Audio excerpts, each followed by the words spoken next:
Welcome to our channel. Today we how to log into Notion for data science knowledge bases easy tutorial step by step clearly. Open your web browser. In the address bar, type in notion.so. Press the enter key on your keyboard. Once the Notion homepage loads, look for the login button in the top right corner.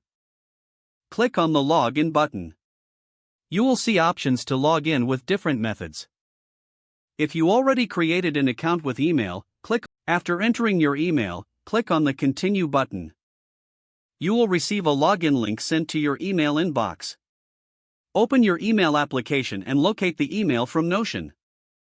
Click on the login link in the email. This will redirect you back to your Notion workspace. If you opted to log in with Google or Apple, select the corresponding button. Follow any additional prompts as needed to authenticate your account. After logging in, explore the available templates or start creating your own workspace. Familiarize yourself with the interface to effectively use Notion for data science projects. Remember to enable notifications for significant updates from Notion. Now you are ready to build your data science knowledge base in Notion. If the page does not load, refresh the browser or try again in a private or incognito window. Make sure you are using the correct email address, then retype it carefully to avoid small typos.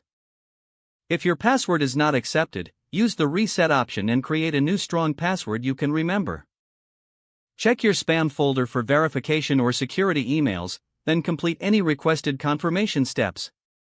Enable two-factor authentication if available to improve account security and reduce unauthorized access risk.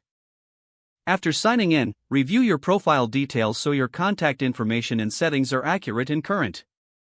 If you see an error message, note it down and try again after restarting your device and internet connection. Log out when you finish, especially on shared devices, to keep your account and payment information secure. If the page does not load, refresh the browser or try again in a private or incognito window.